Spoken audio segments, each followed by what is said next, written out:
My name's Dave DeBow, founder of MoneyPartnerFormula.com, and this show is built for everyday real estate investors who are actively doing deals and looking to scale using other people's money. So if you're an active real estate investor and you want to get featured on this show to talk about your own real estate and capital raising experiences, then just go to daveinterviewyou.com. Now let's get rolling with this episode, and remember to subscribe for daily interview content. All right, guys, welcome to Property Profits Podcast. I'm your host, Bryce Kaminsky, filling in for Dave Dubois. And have you ever wondered what it takes to break into the real estate game as a real estate agent, as an investment real estate agent, and defy the odds, as most realtors carrying licenses do zero deals?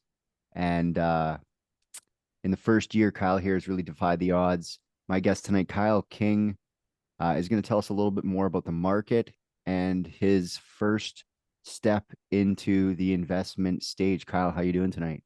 I'm doing great, guys. I hope you're having a great holiday season. It's been quite a year. It's had definitely its ups and downs, and we've been seeing a big shift in the market.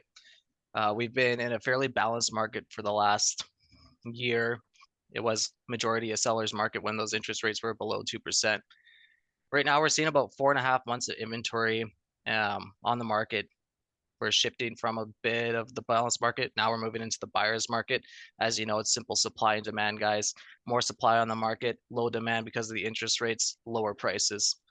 71% of listings on the market right now are selling below listing price. So if you got a lot of cash or some equity and you want to use it, now is a great time to buy. And this is in Manitoba or Winnipeg specifically?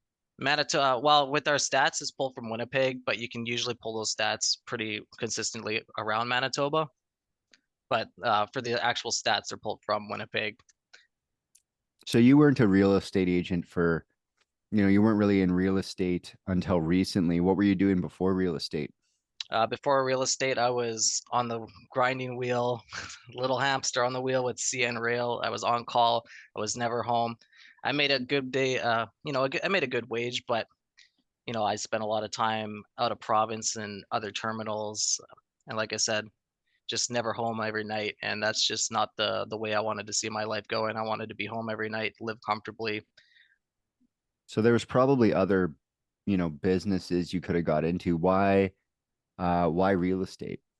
Real estate is a great business if you have a lot of drive because you're not capped by the amount of hours in the week with your wage. We can make as much money as we can through the commission-based sales as long as you got the clients and the product to move. I could put in 40 hours a week, and let's say I sold one house a day for a week. Average commission is probably about $5,000 to $6,000. I can make $35,000-$40,000 in a really good week. Where else can you work 40 hours, or even say we'll work 80 hours in that week? Where else can you work 80 hours and make 40 grand? I have a couple of non-PG answers, but the first one that comes to mind is maybe like dealing drugs. That would be a way that you can make that kind of money. But when you look at it, did you think about doing something else after? Like what caused you to leave CN to move into something else? Well, I'll get a little personal here.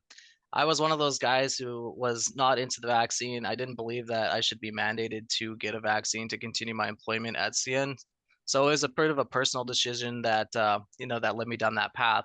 I had lost my employment because of my decision. So that's where I came to decide for myself. I was like, I need to find a career where I can't be told what I have to do to continue to work.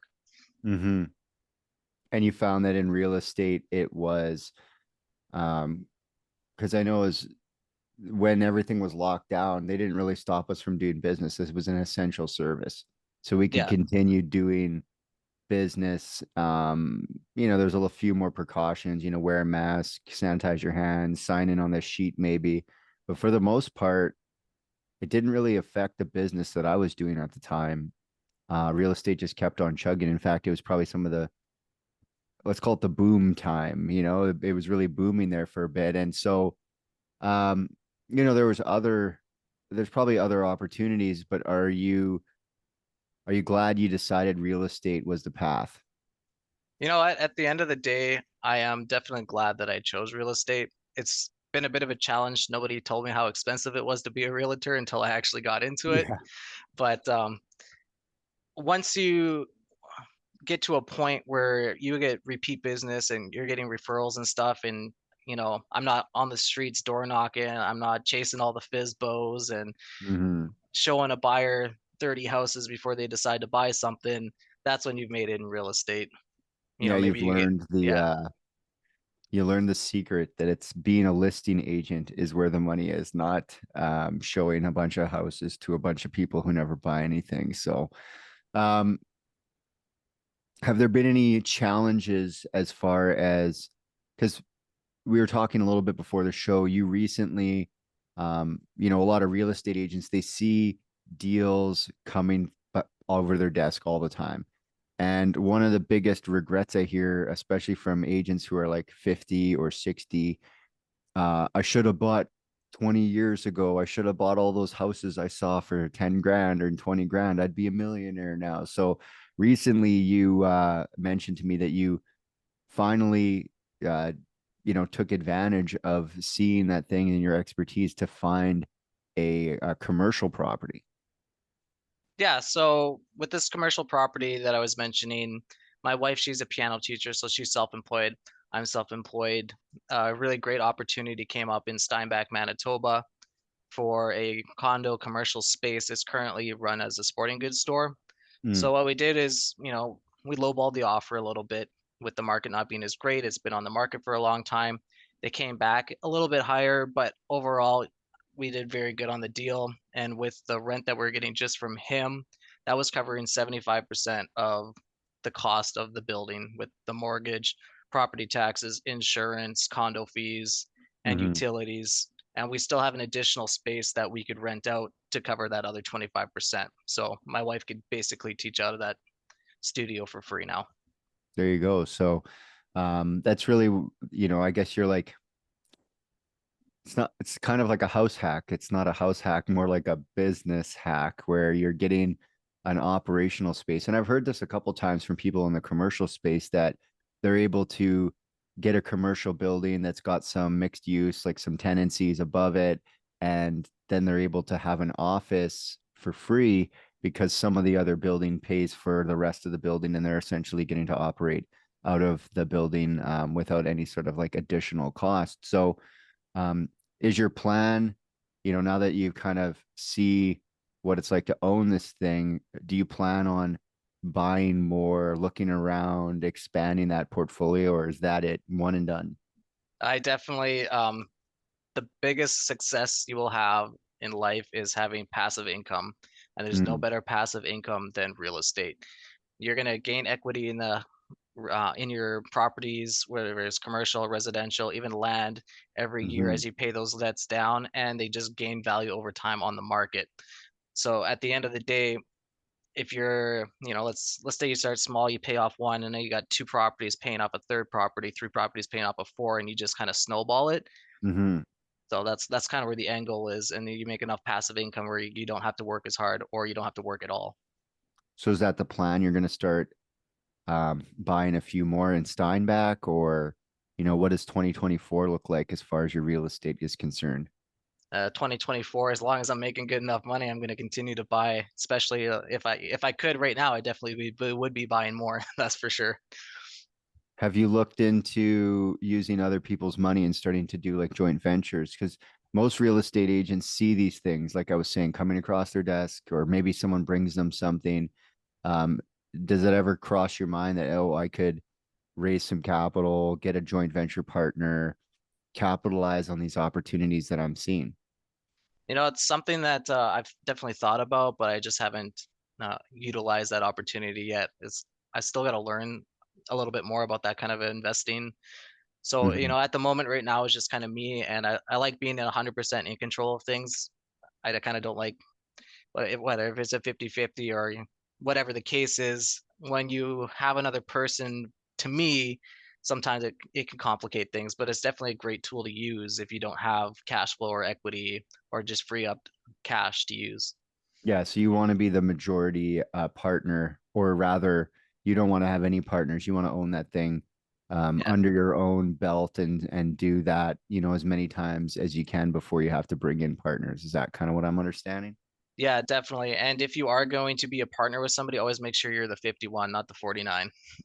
Yeah, because there's situations where you have a money partner that is supposed to be a silent partner, but then they're showing up at the house all the time, talking to the contracting crew and stuff like that. And so I think expectations when using other people's money is really important. So when looking at this upcoming year, what do you see happening as far as like interest rates and where do you see things trending over the next, say, 12 months into 2025?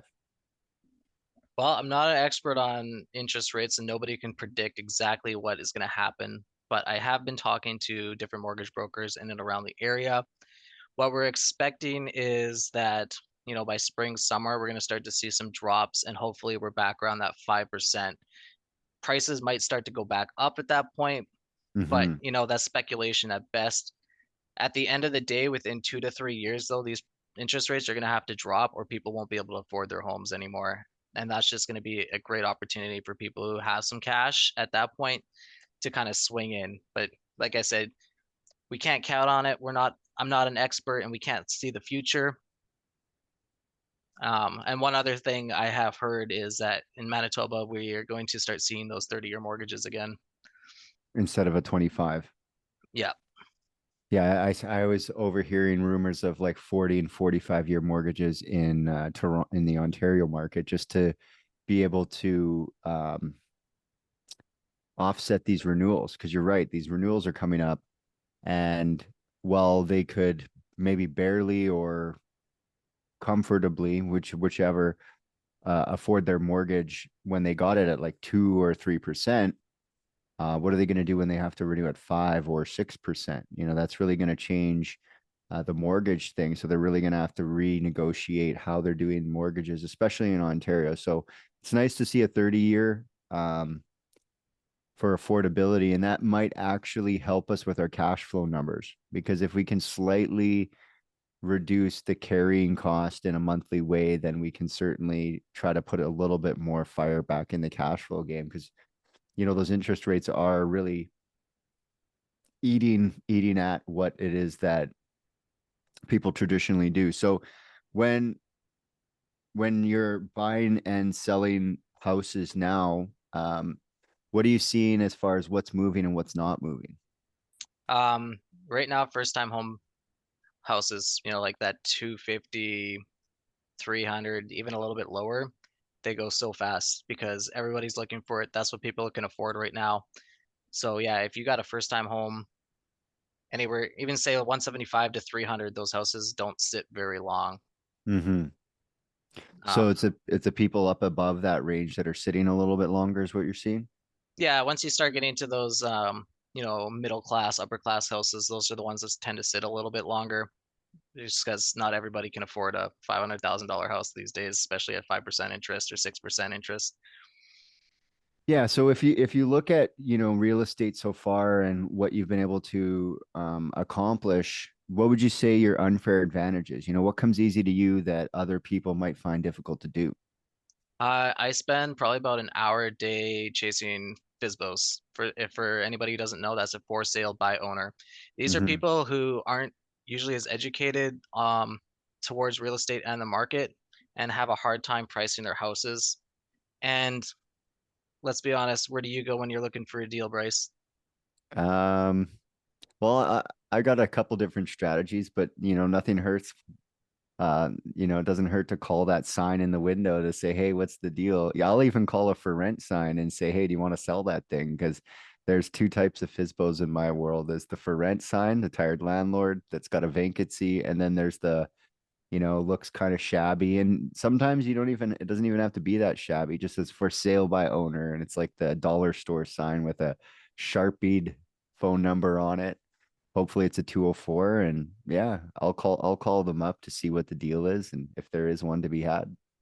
Yeah. Kind of where I was getting with that too is I would say 99% of FISBOs are advertising on Facebook. Facebook Hmm. Marketplace, I'm sure you've seen people lowballing you, and it's absolutely like it's a great tool to get some traction, but it Hmm. is not the marketing tool you want to use when you're selling your house. Yeah, it's kind of exposes you to um I'm not gonna say well, I'll just say it exposes you to guys like me who are looking for a deal. You Yeah. know, if you want to get more than well, the other thing too that I think is a real advantage if you're selling your home and it's maybe not in the worst shape is just access to the market. I think is really important in the sense that it goes on MLS and it goes out to the biggest. You guys have the biggest list in the province. No one has a bigger buyers list than the multiple listing service, right? And so Yeah. just Facebook aside, there might be people looking at it, but the reality is that if someone's actually looking for a house, they're probably on realtor.ca looking at all the listings. And if you really want to sell your house for the most, or at least get the most eyes on it, you probably want to be on the biggest list you can be on. Now, maybe people don't like the fact that they have to pay, 3 or 5% or whatever it is to be listed. But I don't think it's really the way you want to look at it because there's more to it as a real estate agent.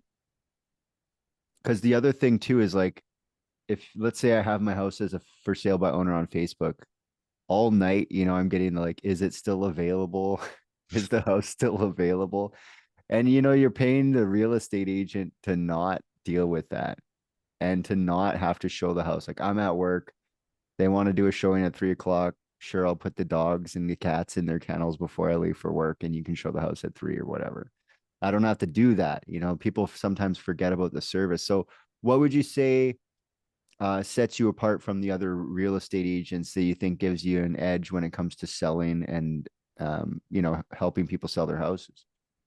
I think just the biggest edge is being straightforward, upfront, and honestly, sometimes a little brutally honest with people. Um, I really early in my career, I'm only in my first year, but I took some listings when I first got into this job overpriced. And when you're spending 500 or $1,000 on this listing and you don't sell it, you don't make that mistake twice. So really, it's just getting people educated on what the prices need to be and educating them on our services. I mean, yeah, we help you with the pricing, we help you with the showings, we do the paperwork for you, we do all the running around that you don't want to do, but we also have connections. We work with lawyers, we work with brokers. I mean, I called Mhm. up a broker the other day just to get a touch in and see what's up. We work with home inspectors. So, there's a lot of little bit things that, you think that you might know or what you're doing or even what we're doing, but it's just so much more beyond behind the scenes that we're doing for you. Yeah, I realized that the other day when talking with a real estate agent that I have, and just all the different, your job is to close deals. It's to either get listings and bring buyers to the table, or bring buyers to the table and ultimately, close the deal. So whether that means getting a home inspection, having those tools instead of having to like find them yourself as a home seller, um, I think that's another great advantage. So when, you know, in your real estate career so far, what's maybe been a challenge that you had to overcome early on in your career? I'm definitely the biggest challenge is just keeping the cash flow because first of all, we're 100% commission based. So if you don't sell a house, you're not getting paid. And another point to that is even when we do sell a house and have a firm deal, we have to wait for several weeks after possession before we even get our checks. Hmm. So it's just being able to pay for all your advertisement, you're running around, your other expenses while you're waiting for those commission checks. Yeah. So, fill us in on some of the costs that realtors incur when they're listing a property for people. I actually got a little how commission works. Can I share my screen at all? I don't think I have that on this thing because no one's going to see it. So just break it Oh, down okay. for us. What sort of costs? Like, let's say you were listing my house, because people think that realtors get to just take your listing for free, and I guess you could, just sign it up but there's costs to actually selling a house, right?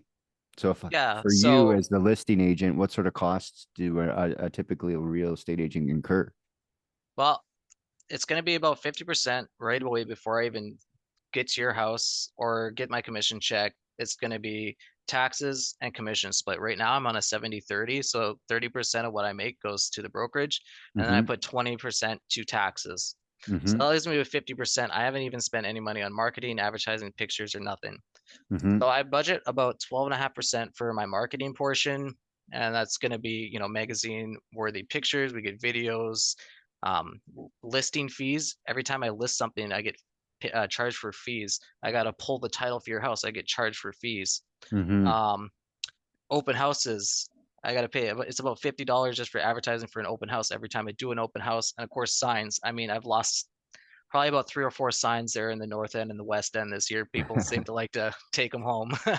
And Yeah. then another about 7.5% too is going towards expenses, which is my monthly dues, my office fees, my mileage on my car, just the things that cost me to keep going. So at the end of the day, really, from the we'll say 2.5% I make, I'm only taking 30% of that home if I'm lucky.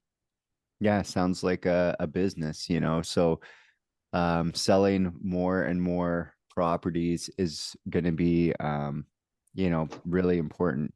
So what are your plans for increasing the number of sales that you have going on this year? Honestly, it's just going to be putting my head down, getting at least one listing appointment per week. That's kind of my goal. I'm going to be hiring a virtual assistant just to help and staying relevant and up to date on social medias, um, and really refining my approach with people. My biggest customer base, I'd say probably 80% of the people I've worked with so far are for sale by owners. So I've really been trying to dial that in and specialize with those people. Mm-hmm. Yeah, niching down. That's one like a blue ocean strategy. So, for people to trust you enough to list their property, they need to ultimately like, know, and trust and like know about you. How do you bridge that gap when you're cold calling FISBOs? Like how do you let people know or get them even interested in listing with you when you're calling them out of the blue? So one weird thing about Canada is we don't really actually have access like America to everybody's Mm-hmm. numbers. Mm-hmm. So a lot of the time it's just going through Facebook, going through Kijiji. If I see a sign, I'll call or I'll leave a message. I would say about 20% of the time I'll get a response. Mm-hmm. And out of, so let's say 100%, 20% of the time I get a response. 5% of the time I get an appointment. 1% of the time I get a listing out of that whole 100%. So every 100 people I contact, I get about one listing out of it. There you go. So at least there's a metric you need to know how many it takes. So um, yeah, I guess if you were just starting out, let's say it hasn't been that long, but if you were going to start all over again, what would you do differently, if anything?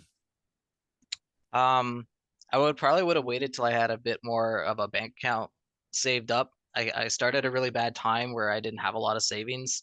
Mm, So there was definitely points that when I had started that I had to work 2 jobs and I wasn't able to 100% focus on the real estate. So mm-hmm, it would have just been, save up some more, go into real estate, and probably not start when I did because when I started in November. So it was a terrible time to start because it takes you about a month to kind of get organized, get set up, start learn a few things. You kind of go through the school and then they're like off to the wolves, figure shit mm-hmm, out. mm-hmm. So, I started November, I took my month, okay, December. Well, that's the holiday season. People aren't really buying or selling. And Yeah, then if we you came know into the market January. map, So yeah. If you look at the number of sales historically in Manitoba, that is like vacation season. That's when most realtors just disappear for about a month. You see all their social media is like, hey, I'm in Mexico, I'm in Mexico. And then they come back for the spring season, go out to the lake all summer, come back for the fall season, and then kind of dip out all winter again. So yeah, that must have been a tough start, but here we are, you're rolling and best of luck to you in the 2024 season. If people want to connect with you, they want to find out more, they want to, see what their house is worth, what should they do? How do they find you? So you can always call me at my number 204-451-2488, or you can always go on my Instagram at the Royal Realtor. Those are zeros, not O's. And I actually have a Mhm. little thing where it's a little form. It's just 3 questions just to get me some information on you, and we can connect that way. Or lastly, my email, kyleking@royallepage.ca. And There you thank you go. very much, Bryce. I'm Kyle King, the Royal Realtor with Riverbend Realty. And thank you, Sue, for having me on tonight. Yeah, no problem. It's my pleasure. And until next time, guys, we'll catch you on the next episode. Hey there, I really hope you enjoyed that episode. And as always, if you want to listen to more daily interview content, make sure you subscribe. And if you're an active real estate investor and you're doing deals and you'd like to get featured on this show, then just head over to daveinterviewyou.com. Now at moneypartnerformula.com, we help real estate investors to create a process for predictably getting capital so they can do more deals without relying on hard money lenders or the banks. We do this by building them a private capital marketing system. Now, if you want help turning yourself into a big money capital attraction machine, then book a call with our team to see how we can help. Just visit moneypartnerformula.com to find out more. All right, take care, and we'll see you on the next interview.